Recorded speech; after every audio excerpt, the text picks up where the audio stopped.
Hello, my name is Brant Hunt. My channel is simply called Discerning What is True. We're going to uptake a particular chapter here, 37, called Functions.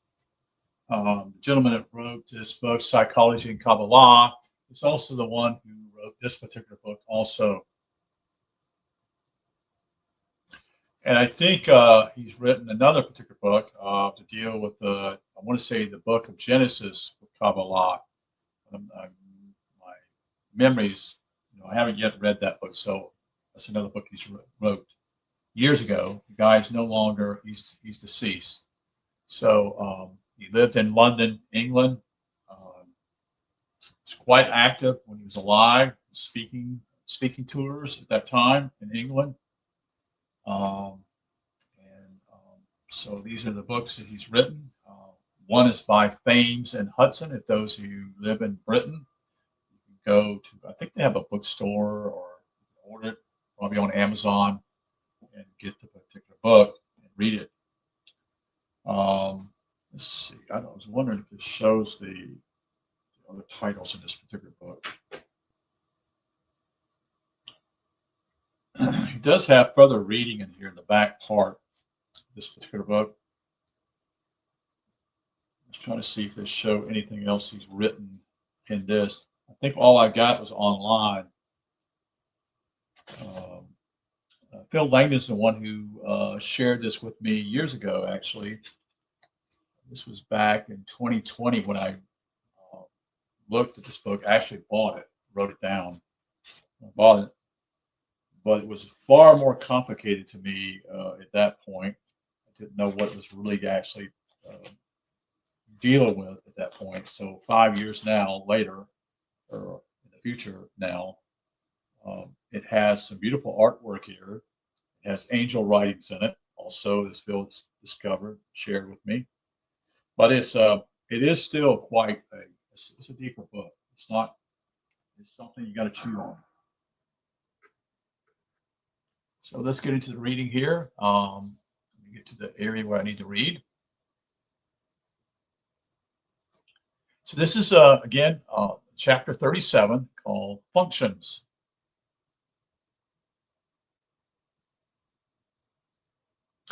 Like Freud, Jung saw the ego as the focus of consciousness, though he perceived it not only as the pivot of perception, what I would call not though, but thought.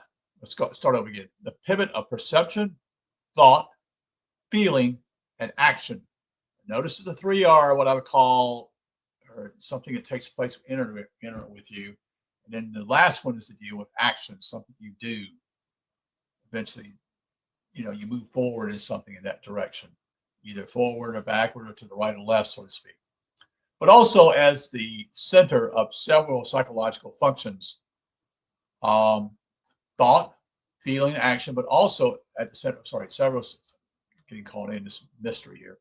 While he acknowledged that the ego played only a limited part in the psyche's total operation, he regarded that role as very important, since it was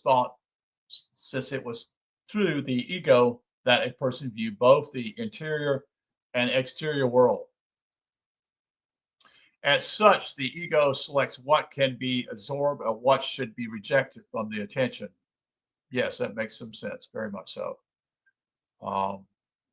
We make decisions if we're going to get a certain type of ice cream or such and such by choice, or we tasted it before. The name brand, we were not impressed with the brand, so we don't buy it from that particular brand. We reject it, type of thing. But anyway, this is interior, so to speak, not exterior. Thus, for example, as we walk down a street, we notice only those things that are relevant. The rest is screened out. Otherwise, our perception would be overloaded. Seen from a Kabbalistic view, Yesod deals with what is of direct interest as it comes up the path from Baku, while the rest is filed and responded to by the side paths that go up to the Had and the Nezah. This phenomenon becomes apparent when people are asked by the police about what they remember of an incident. Skillfully questioning, that is, such as, what color was this, or what position was that, reveals that much more has been absorbed than the ego noted at the time. Of particular interest to Carl Jung was just what was selected and why. In other words, why did that take place? Why is this particular thing you remember about such and such if this happened at a crime scene or whatever? This he related to two crucial factors that influence the ego's outlook besides the effect of its external impressions and the unconscious with all their physical, personal, and cultural pressures. The first he designated as the attitude held by the ego, and the second as the dominant psychological function. These were seen as two interacting subsystems which applied their emphasis either as transient factors to meet a particular moment or as a permanent tendency that make the ego see the world in a certain way. The first system was that of introversion, and the other was called extroversion. These terms were not new, but Jung used them in a specific mode. Introversion was seen as an inclination to perceive the world in a more reflexible way, assessing the interior content of events rather than their apparent form. For example, two men go out for a walk at night and trip over something in the dark. The extrovert gropes around to find out what it was, while the introvert might give thought as to why such an event should happen, seeing it perhaps as a omen. The extrovert, having discovered the object, would then remove it from their path, while the introvert stood by ruminating on how fate periodically puts such things in one's way. This difference in attitude alters what is perceived by the ego, so that two quite different images are presented of the same scene in the consciousness of each person. The extrovert sees the world in terms of external phenomenon, while the introvert perceives the universe symbolically because his awareness is oriented to an inner reality. These are, of course, graduations of these outlooks. At the extremes lie neurotic imbalances that deny the introvert relation to external reality and the extrovert avoidance of inner processes. The cocaine addict's preference for dreams and the Hell's Angel love of violent action are examples of these. In tree terms, the extrovert looks out of Yasod and down into Malkut, while the introvert directs the ego's attention to the inner world of reveries. Fortunately for most of us, any imbalance between the body and the psyche is held by a relatively confident ego. Nevertheless, in most people, there is usually a tendency for one of these two attitudes to be predominant. The second ego system, according to Carl Jung, was the interaction of the four psychological functions as he saw them. These were based upon an observation of four reciprocating processes centered on the ego. They were named by Jung as thinking, sense, feeling, and intuition. At first sight, they appear to relate to the triads of thought, feelings, and action, which can be confusing because the names are so close. But if one can see that the latter system relates to the body types of etomorphic, I should say, or what he calls nerd thinking. Mesomorph, that is the muscular doer, and the endomorph is the visceral, that is the feeler, when someone that feels something. So I'm just going to share something here real kind of key. So someone who thinks a lot is going to be probably what I would call, and this is my thinking, my perspective, is someone's going to be internal. A doer is going to be someone who's extroverted. Now, it doesn't mean he doesn't do something within, but it's someone who's outer, is out to that part. That's what he calls a muscler. The other one is a feeler. So, you can feel things when you, for example, on a conversation with someone over the phone, you can feel the either frustration of someone or someone who is sad or melancholy, being depressed. Many other people will just simply blow by that, you see. Uh, uh, if it's someone who's thinking, he's always in some ways thinking about it all the time. What we call like absent-minded professor type. He doesn't remember where he put his coffee cup, but yet he can remember all these other things, so to speak. He's not aware where the coffee cup is. You see, he's just in tune to something else. He's in a deep perception, which means he's in a thinking mode. So So their dispositions as it follows. The thinking function fits into the Had, Yasad dash Makub triad. The sensing into the Nazad dash Yasad Makub triad. The feeling into the Nazad Tifarel dash Yasad triad. And the intuition, the Had Tifarel Yasad triad. So he's gotten four here, is what I understand. You have the Had Yasad. Is that 2, 3, 4. All that is, it will be noted, focus like the body types on the ego at Yasad. At a subsystem within the tree, thinking and intuition are on the passive side. Okay, so there's not, this is it's within. And sense and feelings are on the active side. Yes, I don't know if I agree with that. The sense would be just feeling would be more introverted in some ways to me, but I just continue to read it. I'm learning here as anybody else would see. Moreover, the two outer triads of thinking and sense have an extrovert tendency by being connected with Makub. So, and the two inner triads of intuition and feeling are inclined towards introversion because of their attachment to Tifarel. So these particular things that are taking place within the tree itself here, it reflects upon where people's major perspective is during any time, particular time of the day or whatever, or something within them that has them going thinking about something. This means that the upper and inner pair reciprocate as introvert triads, and the lower do the same, but in extroverted fashion. Besides these horizontal and vertical relationships, there is a crisscross process in which the sense triad balances the triad of intuition, and the thinking triad complements the feeling. Further, Jung saw the quaternary as divided into rational and irrational, with the sense and intuition triads taking up the irrational axis because they operate without any obviously logic. Feeling at least has likes and dislikes. To add complexity more subtly, that is, to the system, all the various functions could, in fact, be introverted or extroverted. Thus, to give examples, the sense triad, which is usually concerned with actions in its extrovert mode, and can become reflective, so that sense impressions give rise to speculation. Likewise, the thinking triad, normally only concerned with concrete matters, could be preoccupied with reading such a book as this. Under certain circumstances, the feeling function, which is by nature actively introvert, might switch to applying silent pressure by projecting a strong mood into the world.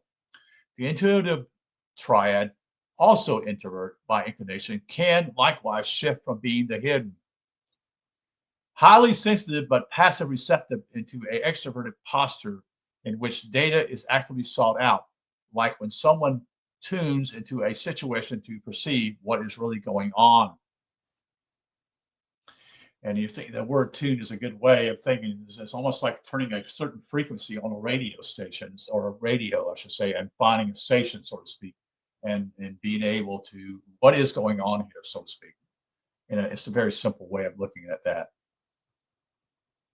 Jung not only observed that one of the functions and attitudes was usually predominant, but that this strong element was often compensated for a weak function. Thus, for example, the extrovert sensor, that is the sensor or being sensitive, was hiding from his own intuitive faculty, while the extrovert thinker was trying to rationalize her feelings. In contrast, intuitive people often use their intuitive people often use their delicate and introverted faculty to avoid encounters with practical matters, while the introverted feeler frequently frequently does everything to stop thinking too much about material problems. Seeing positively, that is, each function can be developed to a higher degree, so that there are brilliant thinkers, talented feelers, and stalwart doers and gifted intuition.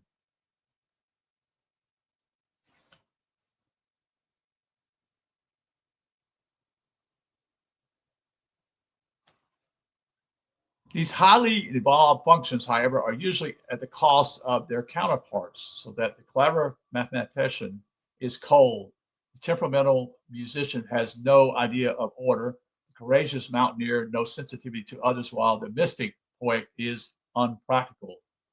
Young also saw that any one of these functions could be brought into action, so that a whole and truer picture of both internally and external realities could be perceived. Alas, most of us have only one or two of these functions in good working order, and so our view is somewhat subjective. Yeah, it is subjective. You can see that. If you only got one or two things that operating instead of four or five, you're going to be more limited, you see. Seen Kabbalistically, the four functions and their introvert and extrovert combinations describe the dynamics of the five lower sephiroth and the triads they compose. The larger triad is the Makuk Had Nazad, one that deals with the practical thinking, feelings, and active processes. Behind this overlay are the four Jungian functions, which add the psychological dimension to the inflow of material that is coming from the body below and the psyche above the limited limited line. The triad of Had, that's temporal, that's Nazad, I should say, or the awakening in this scheme, is the level where the temporal connection of the self illuminates what is going on in the upper half of the functioning triad of intuition and feeling. This is when a person is not just dimly aware of a hunch or something that is hovering around the liminal line, but actually perceives what is with insight. So there's clarity there, you see. Such moments separate our ego from self-consciousness, and the person sees with great clarity exactly what the ego is thinking, feeling, and doing in relation to the outer world. That is via the body triad. This might be quite different from what is going on in the psychological functions.